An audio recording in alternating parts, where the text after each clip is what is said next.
Namaste, and welcome to our continuing series on the life divine with our beloved Ranga.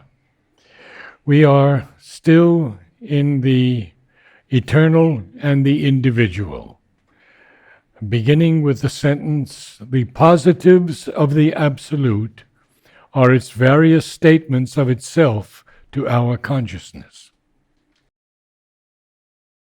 Before we read the para that we have to read today, just a few words to put it in context. Spirit and matter seem to be opposites. That is why the Buddhists and the Mayavadins don't want to have anything to do with matter and they want to go up only. So, here is Sri Aurobindo who says that they seem to be opposites, but they are not opposites. They are only two different aspects of the same thing. So, this is the fundamental difference. Now, when the one at the highest level becomes the many here, the many automatically will give you dualities and opposites. Light, dark, good, bad, okay? Everything, day, night, all opposites are there. So, these he calls positives and these he calls the negatives. So, this paragraph, he has already told you also earlier that at every plane of consciousness, there is a relation between Purusha and Prakriti, that is consciousness and force. And as you keep going up, the way you see things and know things is going on changing. So, this is what he is saying. So, in the physical world, the dualities that we see are valid for us. You have to see you can't say that light and darkness are the same. They are not in the physical world. Not at this level. Not at all. Okay, so basically 3 levels. At level 1, there are dualities. There are opposites, contraries, and they are very contrary. But they're very real also. Yeah. They are very real to us. Yes, they are absolutely real. Practically real, Yes. essentially not real. Correct. As he says.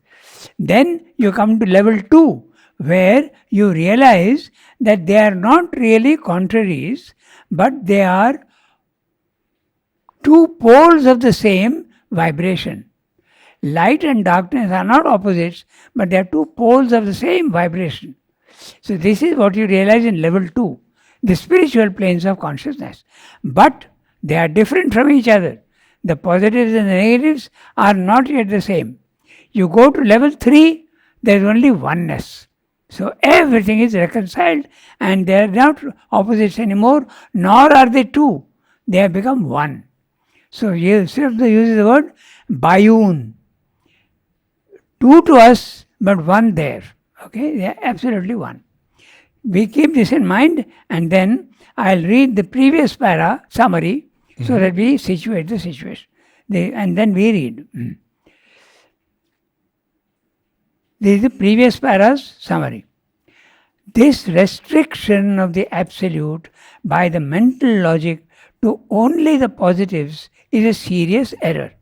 To say that God is only omnipotent, only omniscient, and omnipresent, and He cannot be anything else.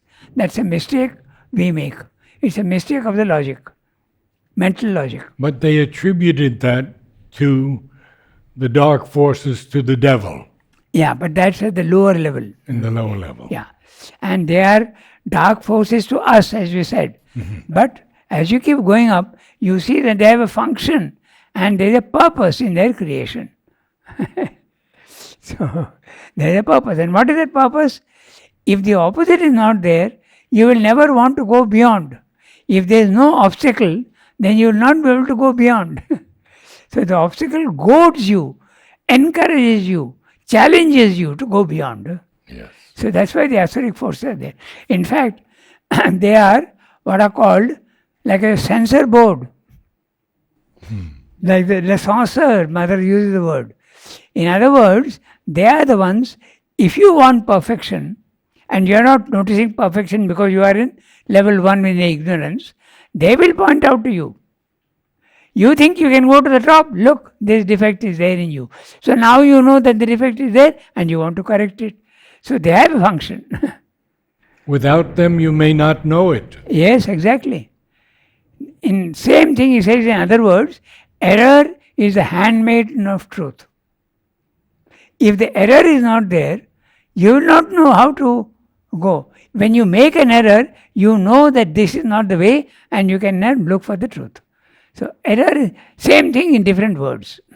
Okay, so the restriction of the absolute by the mental logic to only the positives is a serious error. God is infinite, God is good, God is merciful. He can't be the opposite, wrong idea. He can if he wants to reduce himself. Okay, so our ancient seers did indeed describe the absolute as neti neti, na iti na iti, not this, not that. But they also took care to say that it is this, it is that. In other words, the absolute is beyond all relatives, but is not incapable of including them if it so wishes. Okay? The absolute may be a featureless and immutable, but it is not a negative zero. It's a positive zero containing everything in seed form. Actually, in the world, we see that to every positive there is a negative, and wisdom makes us see that both coexist and are interdependent, not contraries. Neither is unreal and non existent if we are stationed in one of them. The complete truth includes both spirit and matter, one and many, silence and movement, immutable and mutable. So, but this you realize only at level 3, at the highest level. With this, we start reading what he has to say today. Okay, so the positives of the Absolute are its various statements of itself to our consciousness. Its negatives bring in the rest of its absolute positivity, by which its limitation to these first statements is denied. We have to begin with its large primary relations such as the infinite and the finite, the conditioned and unconditioned, the qualitied and unqualitied. In each pair, the negative conceals the whole truth of the corresponding positive, which is contained in it and emerges from it. There is no real opposition. We have, in a less subtle order of truths, the transcendent and the cosmic, the universal and the individual. Here we have seen that each member of these pairs is contained in its apparent opposite. The universal particularizes itself in the individual contains in himself all the generalities of the universal. The universal consciousness finds all itself by the variations of numberless individuals, not by suppressing variations. The individual consciousness fulfills all itself when it is universalized into sympathy and identity with the cosmic, not by limiting itself in the ego. So too, the cosmic contains in all itself and in each thing, in it, the complete immanence of the transcendent. They are all one mixed into each other. They contain each other.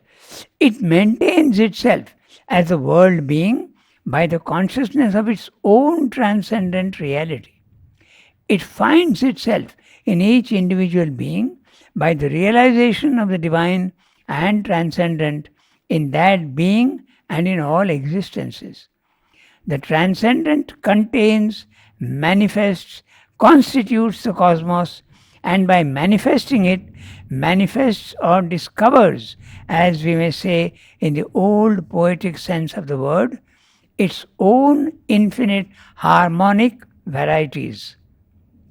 But even in the lower orders of the relative, we find this play of negative and positive, and through the divine reconciliation of its terms, not by excising them or carrying their opposition to the bitter end, we have to arrive at the Absolute. For there, in the Absolute, all this relativity, all this varying rhythmic self-statement of the Absolute finds not its complete denial, but its reason for existence and its justification, not its conviction as a lie, but the source and principle of its truth. Cosmos and individual go back to something in the Absolute, which is the true truth of the individuality, the true truth of cosmic being, and not their denial and conviction of their falsity. The Absolute is not a skeptical logician denying the truth of all his own statements and self-expressions, but an existence so utterly and so infinitely positive that no finite positive can be formulated which can exhaust it, nor bind it down to its definitions. Absolutely the opposite of logic. So, in other words, our ideas of separation, the mind is an instrument of analysis, not of synthesis. As you go up, the analytical faculty of the mind has to stop, and you have to go beyond the mind where synthetic faculties take over. And where does the reason come in? Reason is limited only to the mental world, our mind. Yes. Above that, reason as we understand it here fails. But there is a rationality in the other planes. It's not irrational. It is a superior logic. You see the reality of everything, and you see also the reason for everything. Just as we discussed just now, Asuric forces are absolutely the opposite of the divine here. But they have a purpose. As you keep going up, you see the purpose. And the oneness becomes absolutely at the highest level. In the supermind, all are one. In the overmind, the division starts. It is said in symbolic language, Diti and Aditi are the two sisters. Diti is the one which makes division, and Aditi is the one that does not make a division. Aditi is the mother of the gods, and Diti is the mother of the asuras. They are actually cousins. They are related. Okay, so we read the para. Now we'll go sentence by sentence and see what he's saying. But the basic idea is clear. He is repeating the same thing in different ways. The positives of the Absolute. So what are the positives of the Absolute? Let's restrict it only to three. Omniscience, omnipotence, omnipresence. These are the positives. What are the opposites? His absence in the world, not present at all. His incapacity in the world, our incapacity rather. Then the ignorance in the world. These are the opposites, the negatives, so-called negatives. Okay, so the positives of the Absolute are its various statements of itself to our consciousness. So he's saying, I am all powerful, I am all knowledge. He is telling that to us, to our consciousness. In other words, we have to understand the divine with the positives. That's what is meaning. Its negatives bring in the rest of its absolute positivity, by which its limitation to these first statements is denied. So, you think I am only consciousness? No, I can become unconscious if I want. I have the capacity to do that. So the negatives deny the limitation to the positives. That's what he's saying. Okay. So if he wishes to become weak, he can become I can weak. do that, yeah. Why do you want to limit me? Limitation to this is denied. We have to begin with its large primary relations, such as the infinite and the finite, the conditioned and the unconditioned, the qualitated and the unqualitated, saguna, nirguna. In each pair, the negative conceals the whole power of the corresponding positive, which is contained in it and emerges from it. Philosophical language, but you go back to Blake's lines, it becomes clear. Hold infinity in the palm of your hand and eternity in an hour. So, the negative holds the positive in itself. You can see the infinite in one finite atom. The Indian image of Sri Krishna eating mud, and his mother wants to see what are you doing? Open your mouth. And she sees the whole universe in the mouth. So that's the cosmic consciousness. Okay, But I like this statement. There is no real opposition. yeah, Firmly stated. that's right. Okay, so in each pair, the negative conceals the whole power of the corresponding positive, which is contained in it and emerges from it. There is no real opposition. We have, in a less subtle order of truths, the transcendent and the cosmic, the universal and the individual. Now, he is saying in a less subtle order of truths. The transcendent, okay, because they are not opposites. Yes. Transcendent and cosmic are not really opposites in that sense. The universal and the individual. Here we have seen that each member of these pairs is contained in its apparent opposite. Light contains the capacity to become dark. Exactly. Heat can reduce itself to become cold. So that's what each one contains. It's not only one way, it's both ways. The finite contains the infinite contains the finite. The universal particularizes itself in the individual, and the individual contains in himself all the generalities of the universal. We put this normally in a different way. We say that the individual is a miniature cosmos. It's a condensed cosmos. Whatever is there in the universe is there in him potentially, and he can blow those things up and become the cosmic. The cosmic consciousness is exactly that. Okay? And the individual enlarges himself into the cosmos, and the cosmos particularizes itself into the individual. Interesting word is using, particularizes himself. The universal consciousness finds all itself by the variations of numberless individuals. The universal consciousness has got infinite possibilities, and so it needs infinite individuals to express those possibilities. That's what he's saying. The individual consciousness fulfills all itself when it is universalized into sympathy and identity with the cosmic. But just before that, we had not by suppressing variations. Contains all the universal consciousness finds all itself by the variations of numberless individuals, not by suppressing variations. Correct. Okay. The individual consciousness fulfills all itself when it is universalized into sympathy and identity with the cosmic, not by limiting itself in the ego.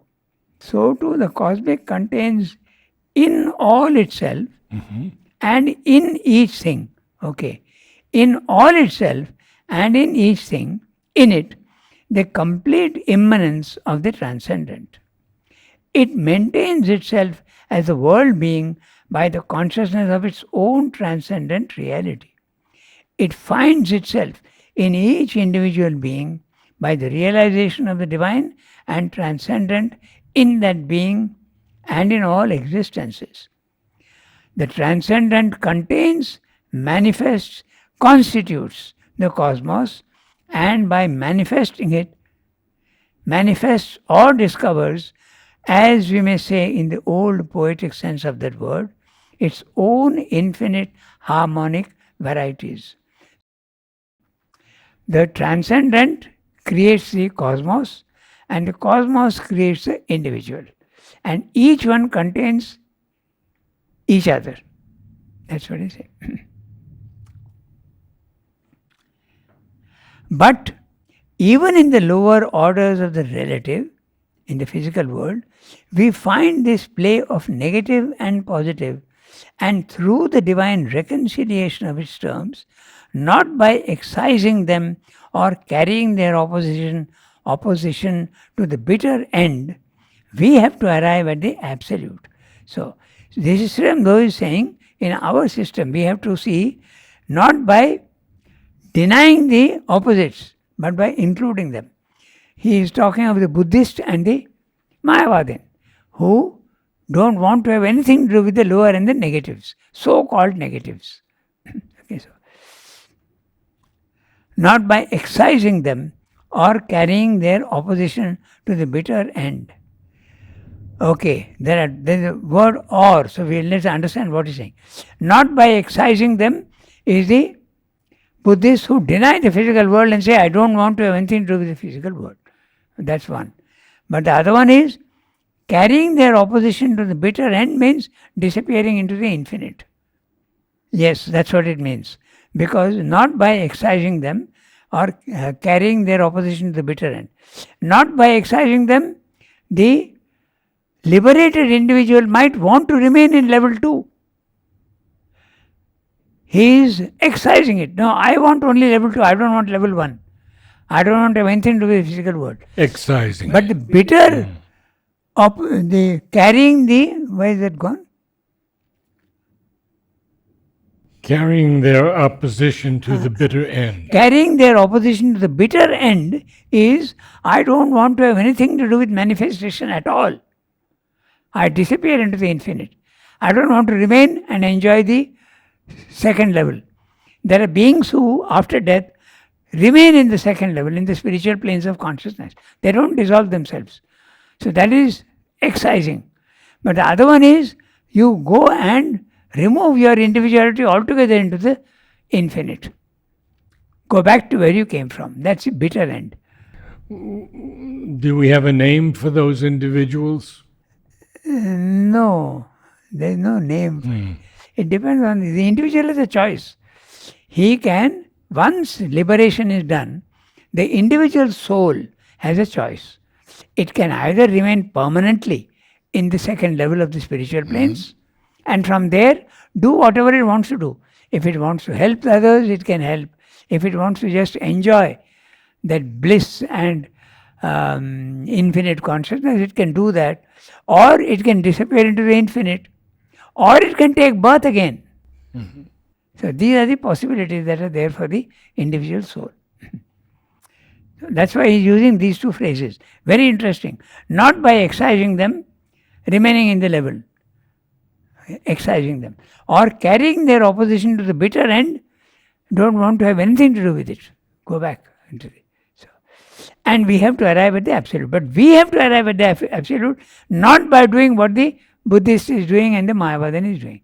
We have to reconcile them.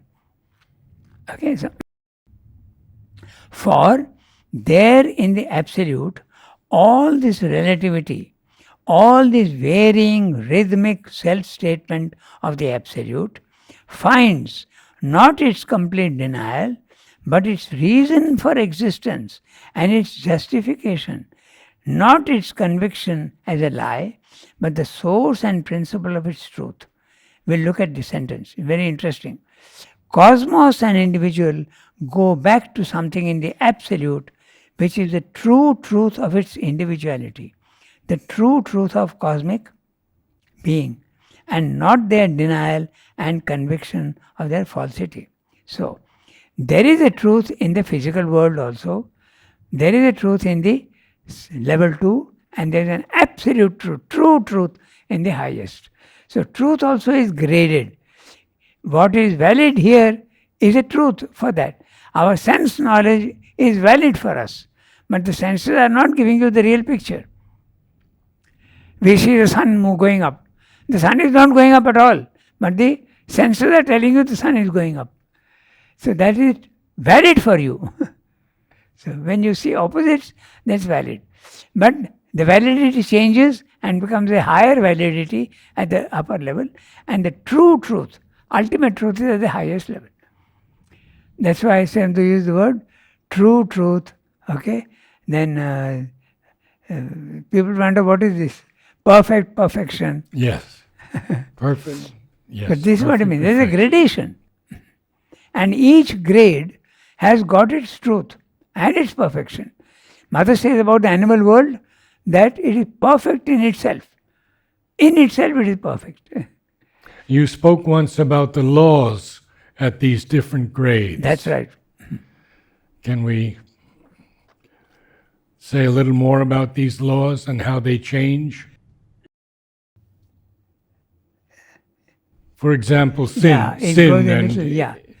But okay, since you have raised the question, we can let's take only one law.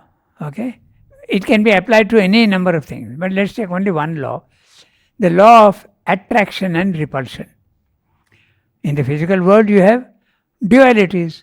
So there is attraction and repulsion, right? Example of at the physical level is a magnet. It's a physical. It is attracting and repulsing. It is also pushing each other away. Both are valid. Then you come to the vital level. The same law applies with a little variation. Love and hate is the same, but it becomes a little different. Okay? Then you come to the mental level. Again, the same thing applies. Okay? You like certain ideas, you are repulsed by certain ideas. Again, the same thing. Okay?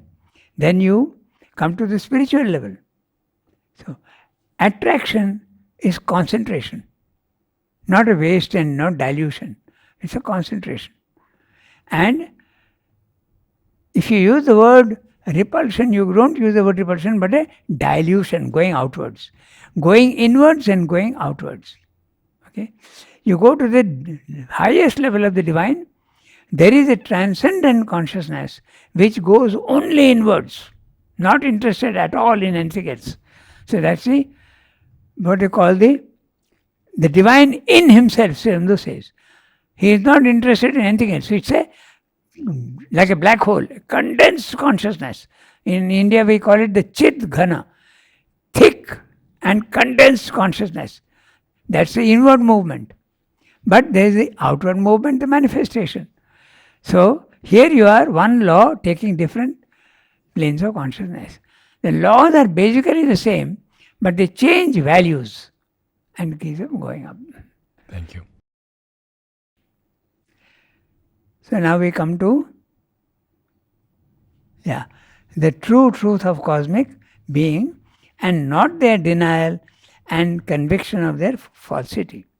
The Absolute is not a skeptical logician denying the truth of all his own statements and self-expressions. Okay? But an existence so utterly and so infinitely positive that no finite positive can be formulated which can exhaust it or bind it down to its definitions. So you cannot define the Absolute. It includes everything. That is magnificently given in a mantra in the Brihadaranyaka Upanishad. Okay? So it says in English, that is the infinite. Okay? This is the infinite. From the infinite comes out the infinite.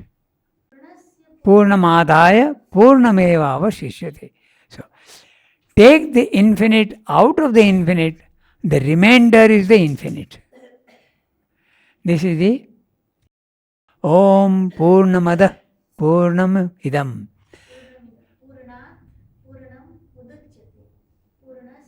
Purnasya Purnamadaya Purnamevavashishyate.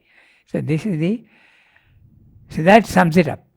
So everything contains everything. It is inexhaustible. You can't define it by finites. It contains everything. So that's why the Absolute is not a skeptical logician denying the truth of its own statements and self-expression, but an existence so utterly and so infinitely positive that no finite positive can be formulated which can exhaust it or bind it down to its definition. The finite positive, God is infinite.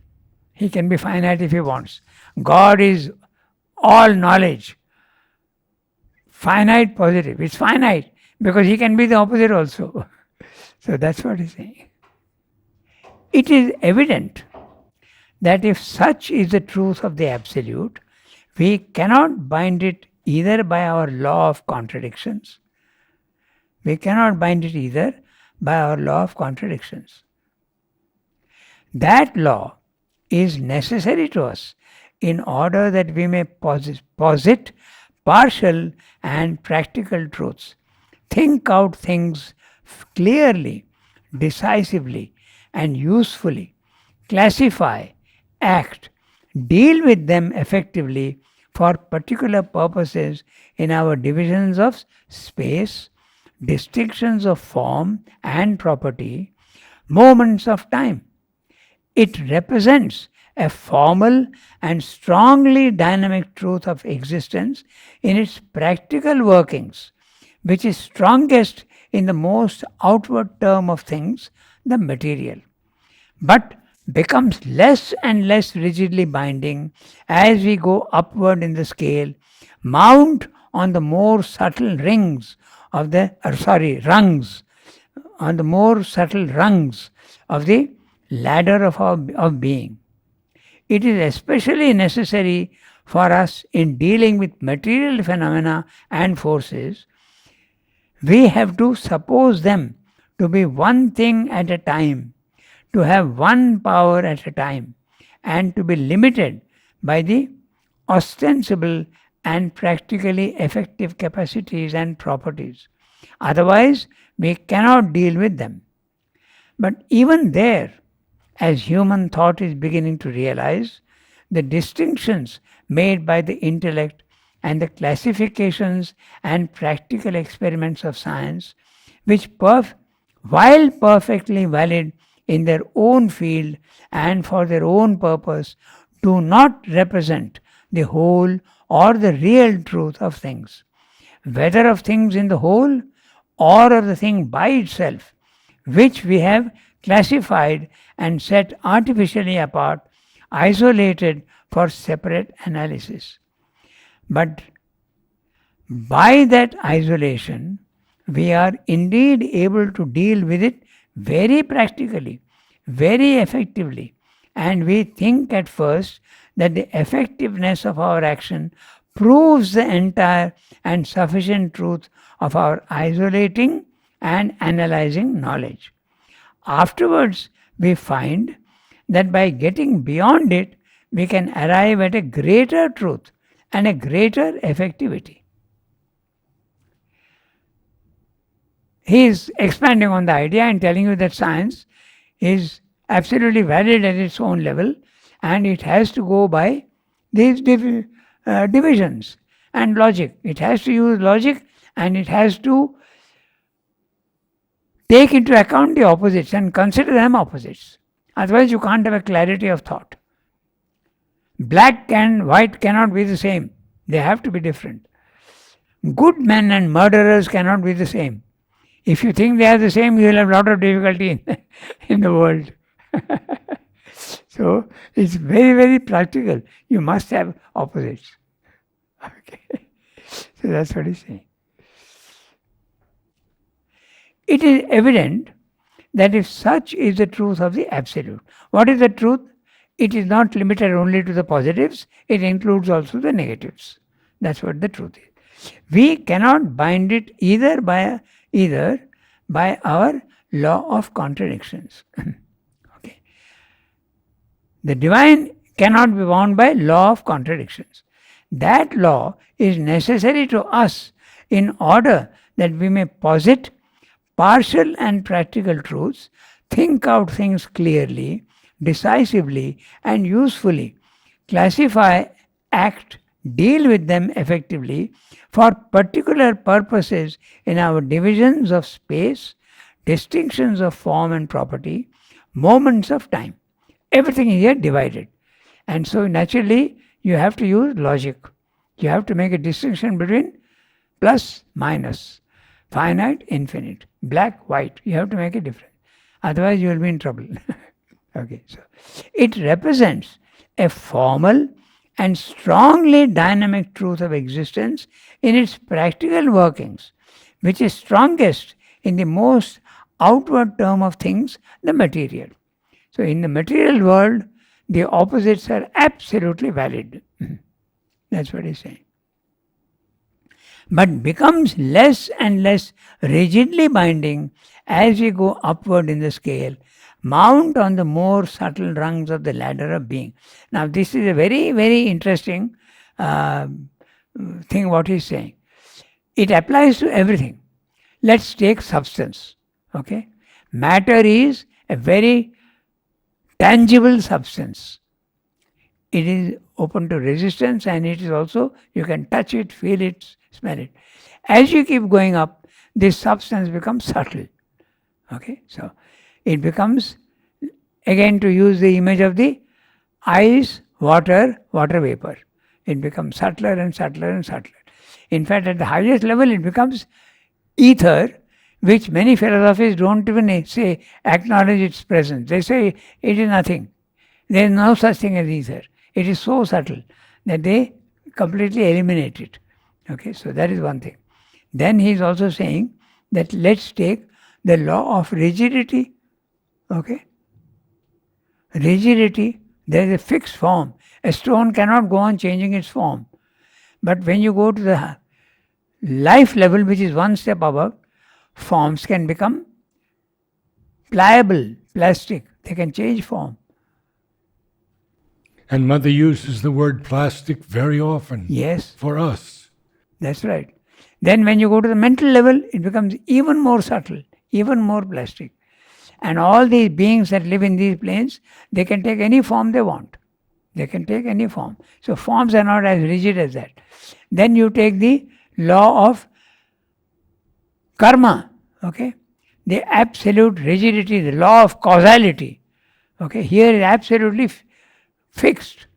You can predict 200 years from now, even 1000 years from now, when there will be a solar eclipse. It is so fixed. But when you go to the life level, things are not that easy. Many other possibilities come in. As you keep going up, it becomes more and more fluid, more and more. That is what is meant by liberty. When you go up, you become free. Take the example of our earth. The force of gravitation pulls you down. There is no escaping gravitation.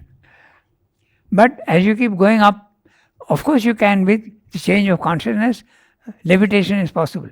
But normally it is not. But you go into the higher levels of consciousness, you become lighter and lighter and lighter. In space, 100 miles above, in the space station, you are floating. There is no gravitation. So it becomes subtler, subtler, subtler, totally. Then freedom and slavery, same thing. So this is a very interesting phrase. As you keep going up, it becomes subtler and subtler and subtler. You can apply this to everything, to substance, to consciousness, to freedom, to the law of karma. It all applies everywhere. Okay, so it represents a formal and strongly dynamic truth of existence in its practical workings, which is strongest in the most outward term of things, the material, but becomes less and less rigidly binding as we go upward in the scale, mount on the more subtle rungs of the ladder of being. It is especially necessary for us in dealing with material phenomena and forces. We have to suppose them to be one thing at a time. There cannot be two things at the same time.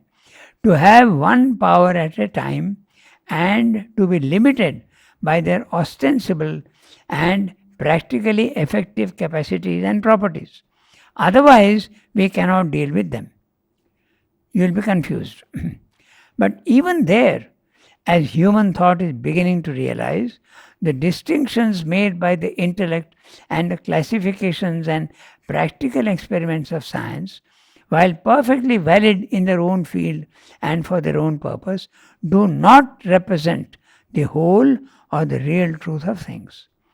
Whether of things in the whole or of the thing by itself, which we have classified and set artificially apart, isolated for separate analysis.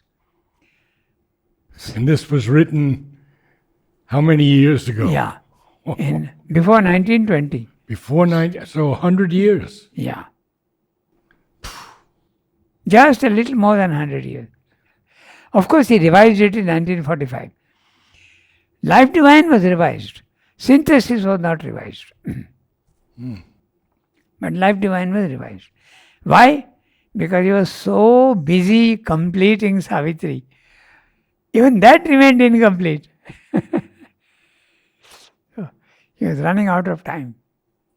One day, he told Niruddha, I must finish Savitri soon.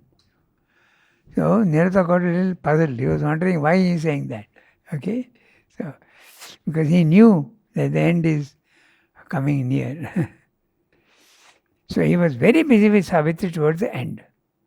And then he had question to Narad, how much is left to finish? Yeah.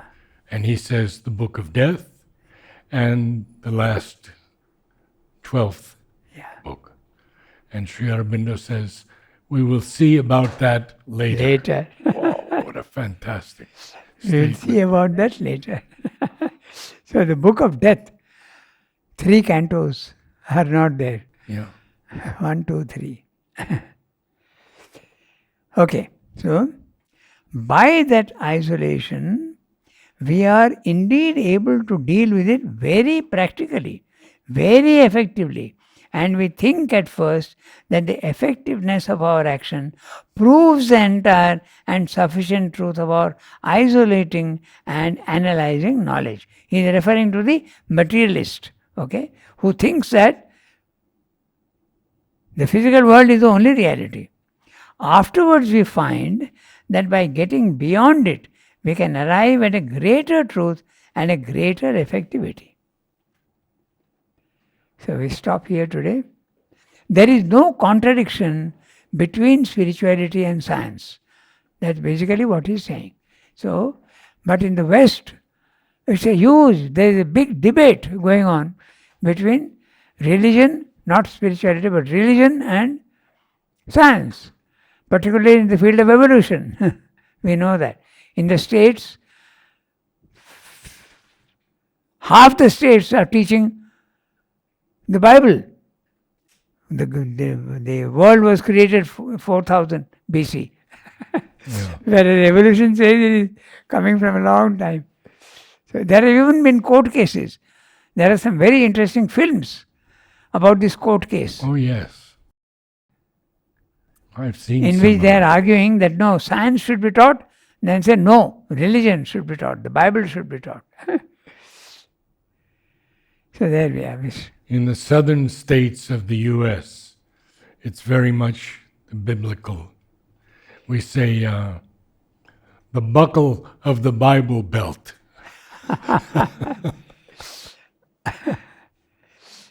Okay, we stop here today. Namaste.